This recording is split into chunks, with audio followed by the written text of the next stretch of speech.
Mais, Tinhas que pagar? mais de 15.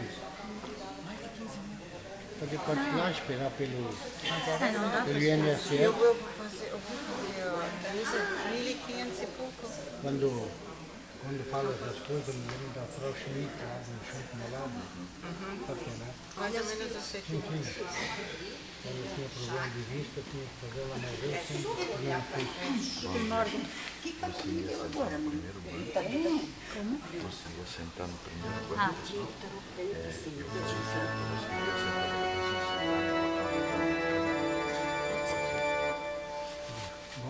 Sinto mais para trás, pode tirar minha bolsa e volta para trás. Beto, Erika.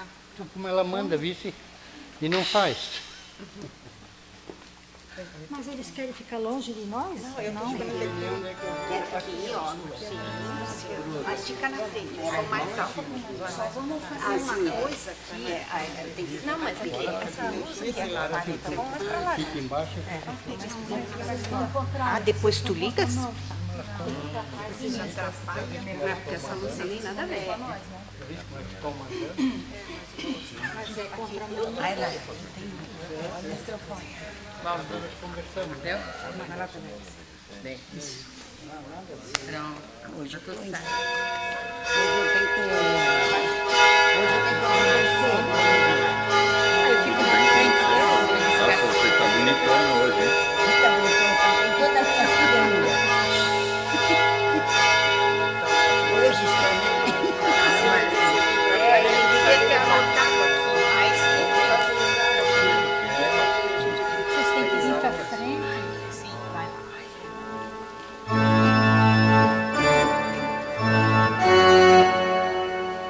Ó Deus da justiça, tem misericórdia de nós. Ó Deus da justiça, tem misericórdia de nós. Alivia nossa angústia.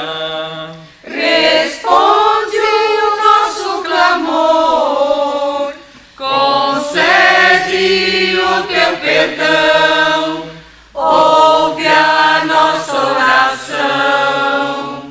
Ó Deus da justiça, tem misericórdia de nós.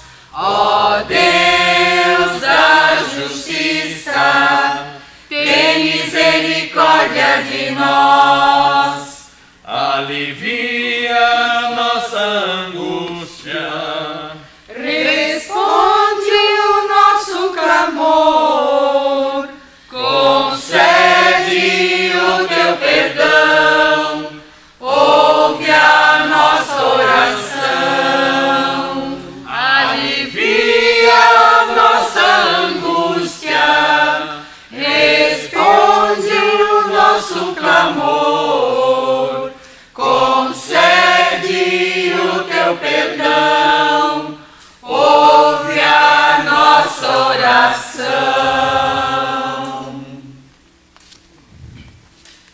Amém, que assim seja. Com esse hino do coral, queremos dar o início ao nosso culto nesta manhã de domingo. A palavra de Jesus nos diz: onde 2 ou 3 estão reunidos em meu nome, ali eu estou no meio deles.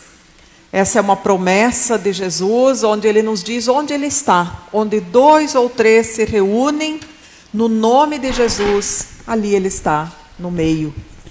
Um bom dia a todos vocês. Sejam bem-vindos, podem tomar assento. Nós nos alegramos nessa manhã com o coro que está aqui conosco, também com cada um de vocês que veio aqui para ouvir a palavra e receber a ceia do Senhor. Também você que nos acompanha de casa pela live, seja bem-vindo e também compartilhe esta palavra com os teus amigos. Nesta manhã o pastor não está aqui conosco, normalmente nós ministramos o culto em conjunto, ele não se sentiu muito bem aí nos últimos 2, 3 dias, não sabemos se é dengue ou se é uma intoxicação alimentar, mas já está melhorando, graças a Deus, mas então hoje está em repouso. E começamos assim cantando então o hino Em Nada Ponho a Minha Fé. Somente em Jesus nós queremos colocar a nossa fé. Que possamos cantar isso então com alegria.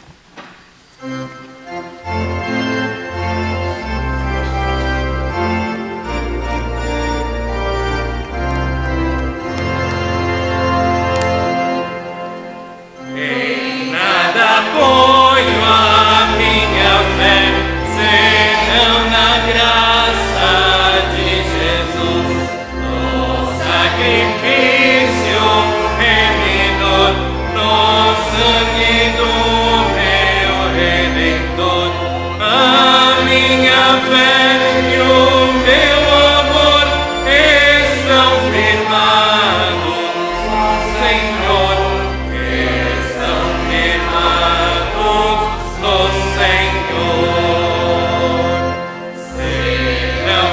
Posso apacecer na sua graça, vou viver em cada transe a suportar, sempre nele confiar.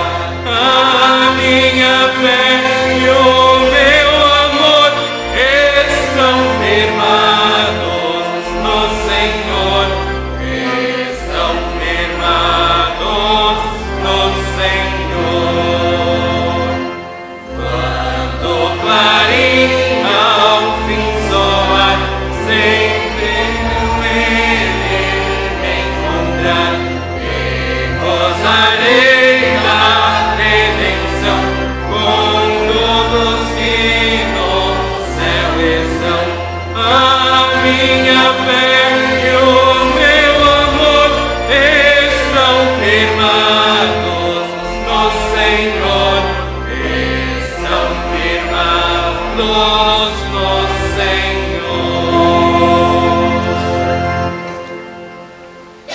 Assim nos reunimos em nome e na presença de Deus, o Pai, o Filho e o Espírito Santo.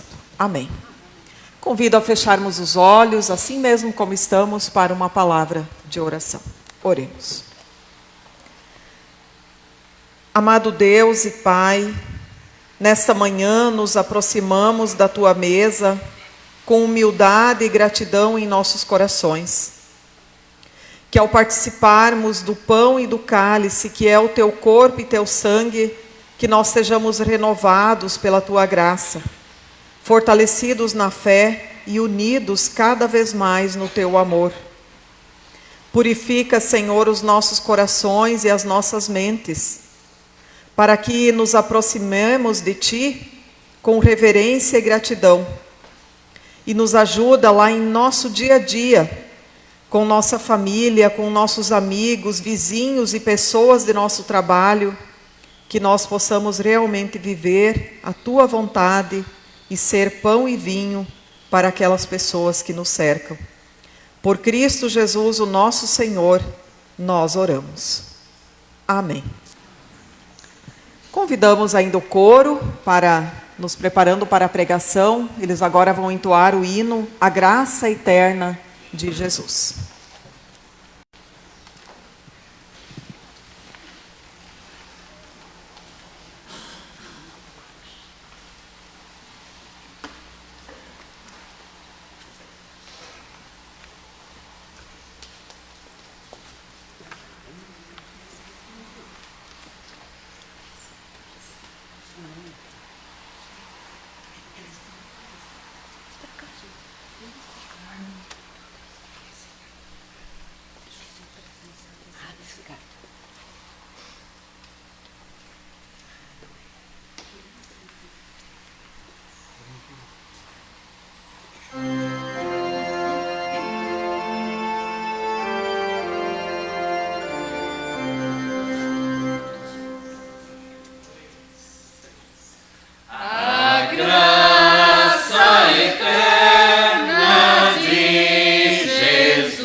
na peregrinação, mas pela graça alcançarei celestial mansão.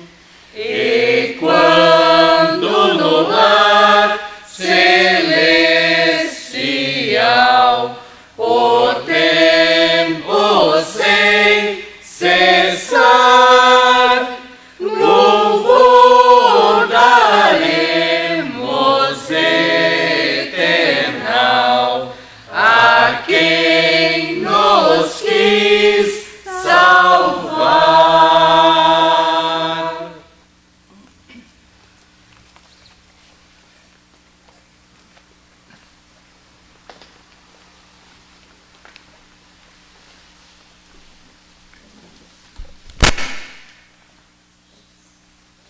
Que a graça de Jesus, o amor de Deus, o Pai e a comunhão do Espírito esteja com cada um de vocês, de maneira especial nesse momento da pregação. Convido a comunidade, então, a acompanhar o texto bíblico. Hoje é o Evangelho previsto para hoje, de Marcos, capítulo 8, versículos 27 a 38. Evangelho de Marcos, capítulo 8, versos 27 a 38. Alguém já abriu aí, pode dizer também a página. 48 do Novo Testamento. Você que está em casa também, Marcos 8, 27 a 38.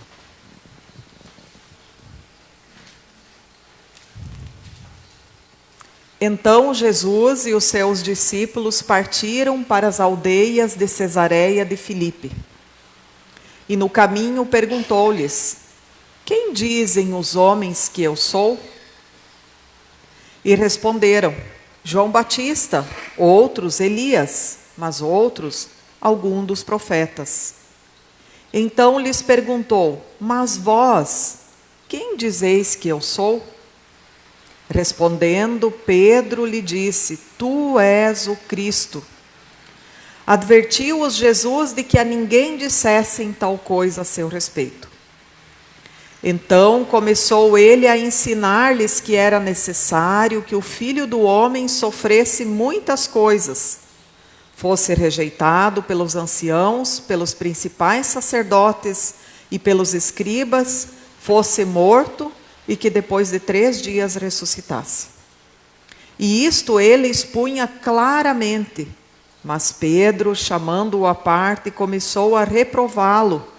Jesus, porém, voltando-se e fitando os seus discípulos, repreendeu a Pedro e disse: arreda, Satanás, porque não cogitas das coisas de Deus, e sim das dos homens. Então, convocando a multidão e juntamente os seus discípulos, disse-lhes: se alguém quer vir após mim, a si mesmo se negue. Tome a sua cruz e siga-me. Quem quiser, pois, salvar a sua vida, perdê-la-á. E quem perder a vida por causa de mim e do Evangelho, salva-la-á. Que aproveita o homem ganhar o mundo inteiro e perder a sua alma? Que daria um homem em troca da sua alma?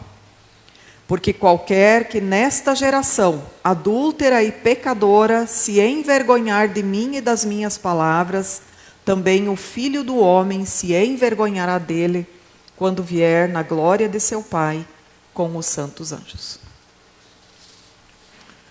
Então, até aqui o Evangelho desse dia, previsto para o domingo de hoje. Esse é o Evangelho clássico do discipulado. Quem quer aprender sobre o seguimento a Jesus, não precisa fazer curso nenhum. Basta meditar nesse texto aqui. Esses 3 trechos aqui, eles trazem o que é o seguimento, o discipulado a Jesus. E eu quero nessa manhã trazer para nós, para essa mensagem, eu penso que isso seja suficiente, 3 ensinamentos que me parecem centrais aqui desse texto bíblico sobre o discipulado. O primeiro é que aparece ali do versículo 27 ao versículo 30. Jesus pergunta para os discípulos 2 perguntas. O que as pessoas estão dizendo que eu sou e o que vocês dizem que eu sou. O que os outros dizem e o que vocês dizem ao meu respeito. Ou seja, a primeira coisa para o discipulado a Jesus é responder essa pergunta: quem Ele é? E é muito interessante se a gente olhar ao nosso redor, e hoje, ainda nos dias de hoje, as respostas vão ser como no tempo de Jesus, aqui que as pessoas davam. Eles falaram, uns dizem que é João Batista, uns dizem que é um profeta, ou seja, alguém importante. Jesus é uma pessoa importante. Vocês podem perguntar para quem for da sociedade, vamos pensar na sociedade brasileira. Qualquer amigo de vocês, que não quer nem saber da igreja, da fé, ele vai dizer, Jesus foi alguém muito importante. Não é verdade? Um ser iluminado, um ser superior. Essa é a resposta mais comum que a gente encontra por aí. Mas aí Jesus se volta para a comunidade cristã, para os discípulos, para nós, para vocês e para mim. E ele pergunta, e vocês, quem dizem que eu sou? Quem vocês dizem que eu sou? E Pedro aqui, ele se adianta e ele diz, tu és o Cristo, tu és o Cristo. Uma resposta da fé. Uma resposta que a gente poderia dizer assim, que é o milagre da fé. Reconhecer em Jesus o Cristo. E é muito interessante que Jesus aqui, ele não pergunta quem vocês creem que eu sou. Quem sabe em outro momento ele até vai perguntar quem vocês creem que eu sou. Não, ele pergunta quem vocês dizem que eu sou. Ou seja, quem vocês confessam que eu sou. Quem vocês confessam que eu sou? Confessar tem a ver com a fala, com aquilo que nós espalhamos, com o nosso testemunho através da confissão pública. E essa é a pergunta que Jesus faz. Quem nós dizemos por aí afora que é Jesus Cristo? Quem Ele é para nós? Quem Ele é para nós?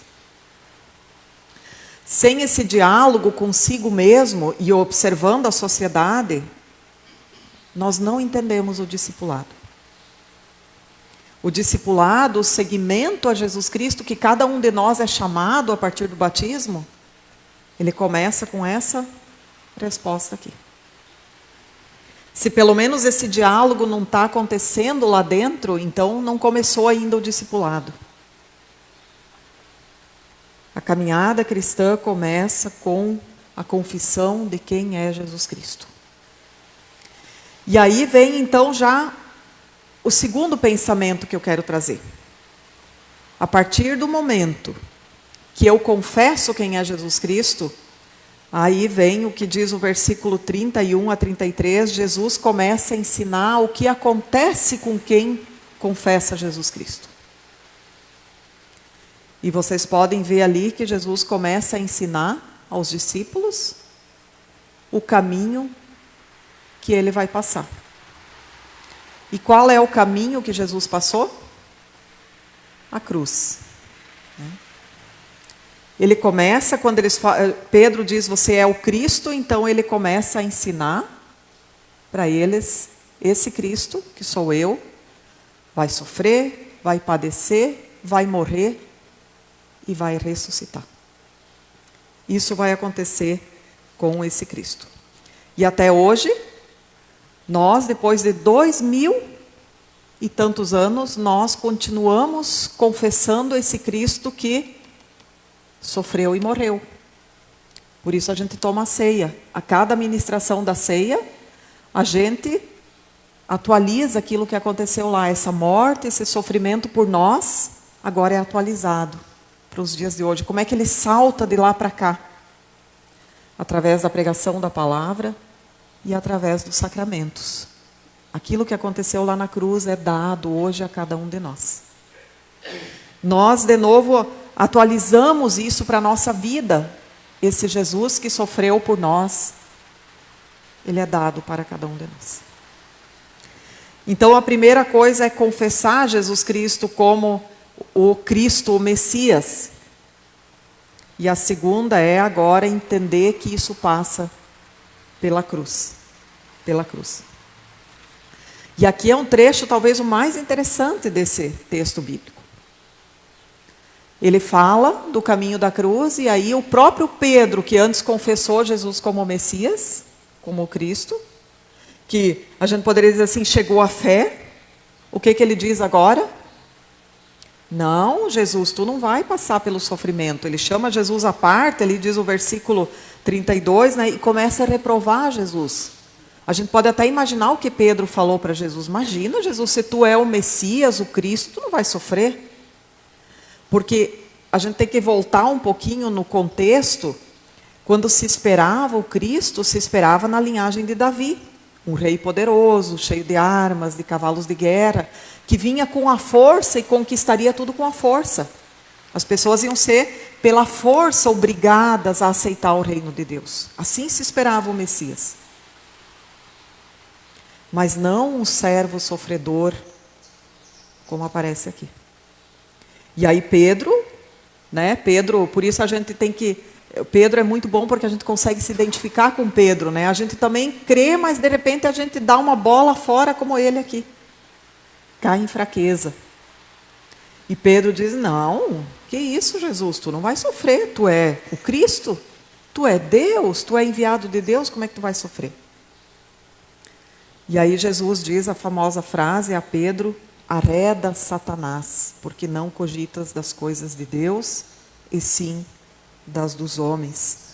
Quem tenta desviar da cruz, se alia com Satanás, se alia com o mal.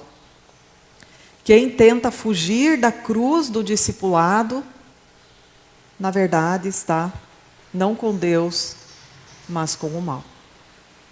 É isso que esse trecho aqui quer nos ensinar.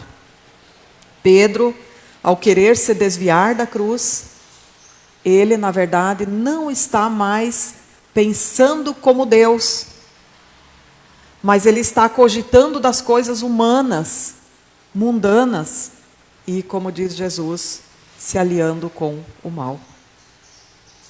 E isso serve para nós pensar. Como a gente tem lidado com a questão da cruz na nossa vida? Como a gente tem lidado com a nossa cruz? E aí vem o terceiro pensamento que eu quero trazer desse trecho, que é do versículo 34 ao 38. Vocês podem ver ali, o título, inclusive, o Almeida coloca, o discípulo de Jesus deve levar a sua cruz. A pessoa, uma vez que entendeu que confessar Jesus Cristo é o início do discipulado, e aí a pessoa se alia à cruz de Jesus Cristo, ela vai então entender que isso que Jesus fala aqui, na vida de cada pessoa cristã, vai vir a cruz. Lutero chamava isso de cruz áurea. A cruz áurea, a áurea é naquele sentido de a áurea mesmo, né? Que a gente vê às vezes em algumas figuras, os anjos, né? Que tem essa áurea. A cruz áurea faz parte da vida cristã. Só tem a cruz áurea, a cruz especial, quem é cristão. É isso que o texto aqui diz. Mas a cruz é uma coisa pessoal. Não tem como a gente dizer para outra pessoa, você tem essa cruz.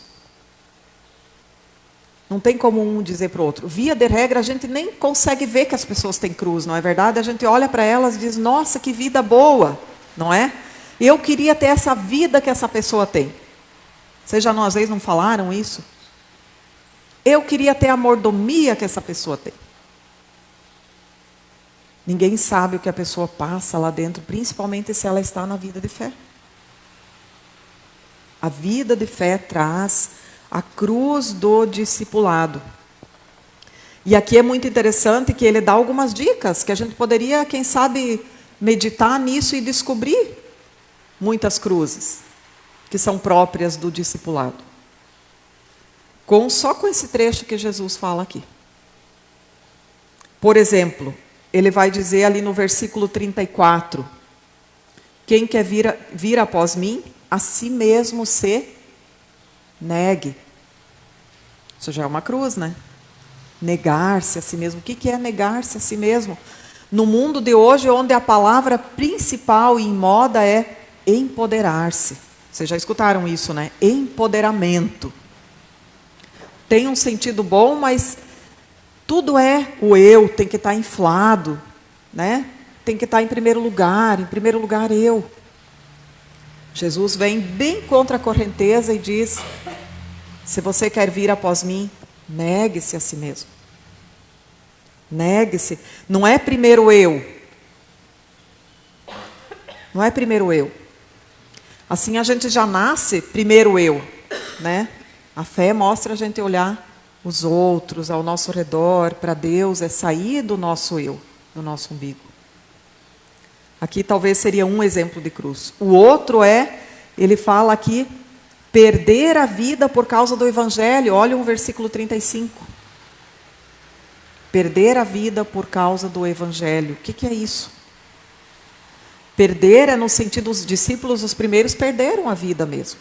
A maioria deles foi morto por causa do Evangelho. Um tempo de perseguição. Ainda hoje, pessoas, por exemplo, na Índia, na África, muitas pessoas ainda são perseguidas. Especialmente onde tem o regime muçulmano. A fé cristã não é aceita. E ainda hoje pessoas morrem por causa do Evangelho. Mas esse perder a vida também pode ser gastar a vida. Gastar a vida pelo Evangelho. Né? E a gente podia citar bem concretamente. Nós tivemos agora a promoção das cucas aqui no final de semana, né? Olha, pessoas que estão ali, né? Ou outros eventos que já tivemos, onde houve outros colaboradores. Não é fácil deixar a casa, a família, tudo e se dedicar, não é verdade?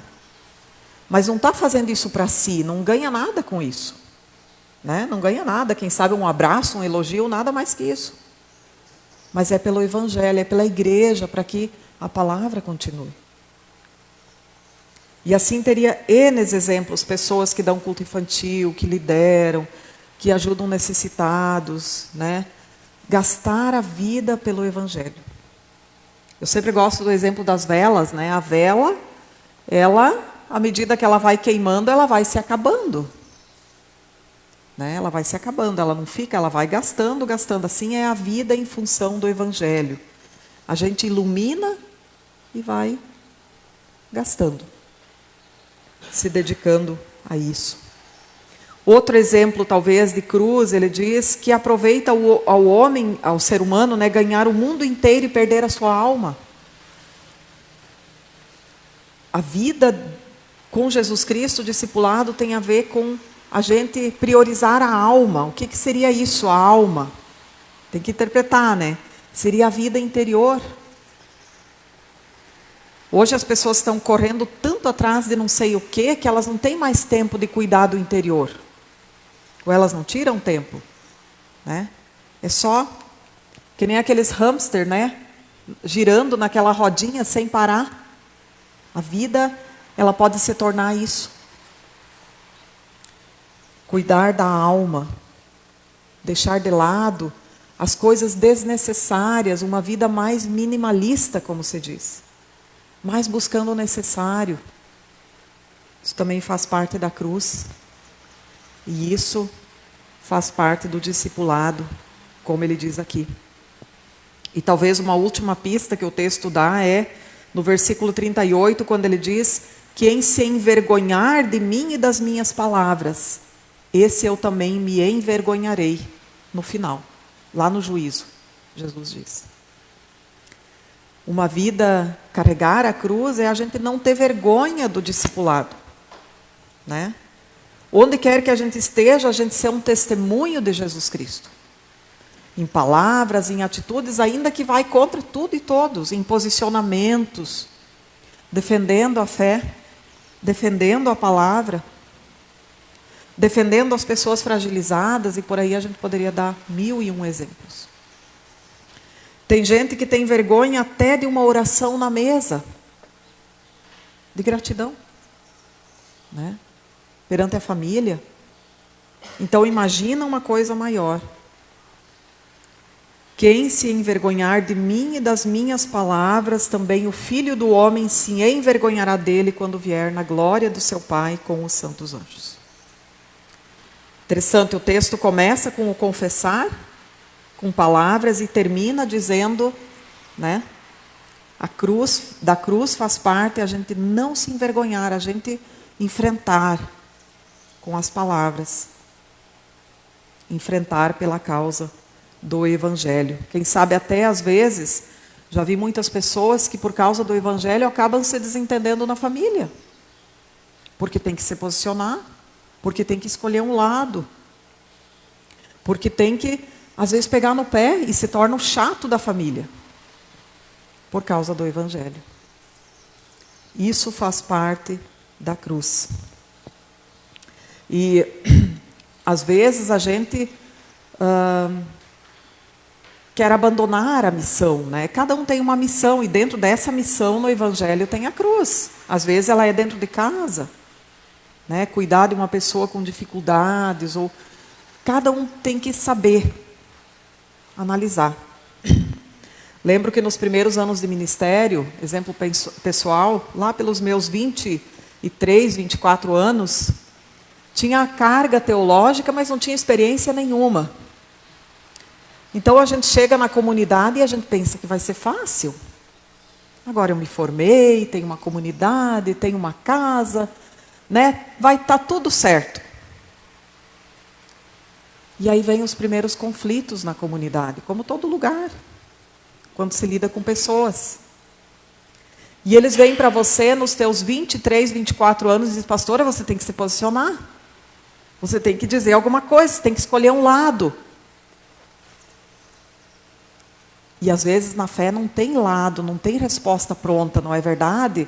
As coisas têm que ser dialogadas, amadurecidas, né? Tem que se orar, tem que deixar o tempo agir. E aí a gente pensa assim, minha nossa, será que eu vou dar conta? Será que eu não vou largar tudo? Abandonar isso? E eu tenho certeza que muitos de vocês também já no caminho do discipulado já pensaram, será que eu vou aguentar essa missão que Deus me deu? Será que eu vou aguentar? Será que eu vou conseguir? E aí eu conto uma história que é bem simples, eu acho que vocês já conhecem, aquela história do homem que cortou um pedaço da cruz. Conhecem? É bem conhecida, mas ela ajuda a ilustrar essa mensagem. Cada um ganhou uma cruz para carregar, uma fábula. E eles foram carregando e um deles achou que a dele era muito grande. Ele estava sendo injustiçado. E ele começa a caminhar e o negócio está pesado demais. Então ele vai lá e corta um pedaço. E continua caminhando. Mas ainda está pesada. Está se arrastando, vai lá e corta mais um pedaço. E assim pela caminhada ele corta, até que ela fica. Agora sim, está fácil. Agora está fácil de carregar. E vai todo feliz da vida. E aí ele chega num vale. Um vale que ele tem que atravessar. Não tem ponte. E aí ele se dá conta que era aquela cruz a ponte para ele atravessar. Mas agora estava muito curta. Não tinha mais como atravessar. Simples assim. Mas nos comunica uma grande verdade do Evangelho. A cruz, que às vezes é pesada, é difícil e que faz parte do discipulado, conforme esse texto aqui, e que cada um tem a sua, e que a gente é chamado a carregá-la, em dados momentos da vida ela vai nos carregar. Ela vai ser a ponte do nosso relacionamento com Deus. Ela vai ser a ponte para a vida eterna. Porque o Evangelho deixa bem claro, sem isso não existe relacionamento com Deus. Se nós temos um Deus que morre por nós, Ele agora diz no mundo, vocês também vão passar por aflições. A glória está lá, prometida, mas ela não é aqui ainda. Por isso a gente enfrenta doenças, cuida às vezes de familiares doentes, Às vezes tem na família pessoas com dificuldades para cuidar uma vida inteira. Como isso é difícil. Né? Às vezes tem posicionamentos para levar adiante que só a gente recebeu aquilo ali e tem que levar. Mas é isso que nos aproxima de Jesus Cristo. E como a palavra diz, que nos torna semelhantes a Ele, até o final. E que vai ser a ponte que nos leva à eternidade. E por isso Ele nos dá a ceia. Temos 2 vezes por mês aqui na comunidade a ceia do Senhor. Para que ninguém se sinta sozinho nessa caminhada, né? Ele morre por nós, nos chama ao discipulado, nos convida a carregar a cruz e nos alimenta. Sempre de novo, não deixa nós só ouvindo, porque nós somos muito fracos, assim como Pedro. De repente a gente está forte, a gente está convicto, e daqui a pouco a gente já larga uma baita bola fora. A gente cai, tropeça. E Ele sabe da nossa fraqueza, então Ele nos dá o seu alimento. O ser humano é 5 sentidos, né? O ouvido é um, mas o paladar é outro, e Deus cuidou de nós dessa forma. Ele nos dá o seu corpo e sangue, assim a sua palavra nos diz, para nos sustentar nessa caminhada, para que a gente não corte a cruz, mas que a gente continue carregando ela com alegria ainda, podendo ser um testemunho às pessoas que estão ao nosso redor. E pessoas que estão na fé, e com isso eu encerro, elas às vezes, com a cruz mais pesada que for, elas se tornam um testemunho para os outros.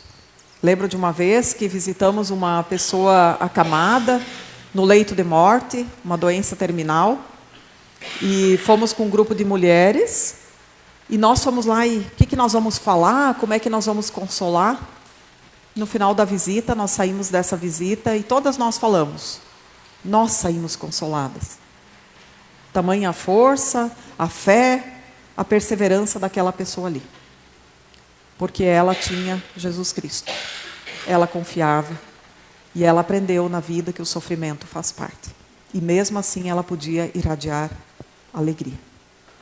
Que Deus nos ajude nisso e lembremos da palavra que diz: alegrai-vos sempre no Senhor. O apóstolo Paulo diz isso quando ele está preso por causa do Evangelho. Ameaçado de morte, ele diz: alegrai-vos no Senhor. Esse é o convite também para nós. Com alegria, assumir o discipulado, confessar Jesus Cristo e carregar junto com Ele a nossa cruz. Amém. Vamos cantar agora o próximo hino, então, que nos fala que Jesus se torna uma refeição e caminha conosco e assim também nos preparando para a ceia do Senhor.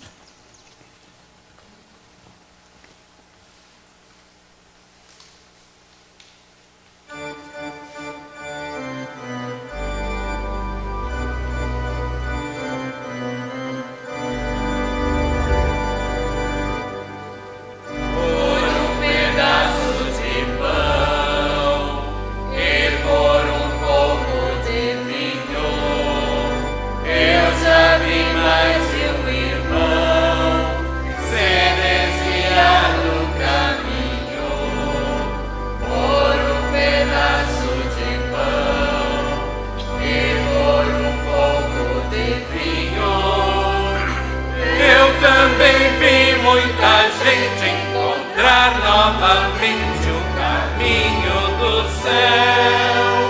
Eu também vi muita gente voltar novamente ao convívio de Deus. Por um pedaço de pão e um pouquinho de vinho, Deus se tornou refeição e se fez o caminho. Por um pedaço de pão, por um pedaço de pão, por um pedaço de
pedaço de pão, por um pedaço de pão.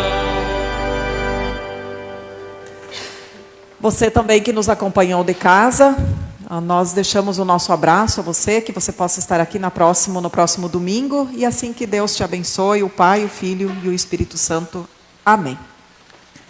Nós seguimos então com a ministração da ceia do Senhor. Eu acho que hoje podemos fazer um círculo.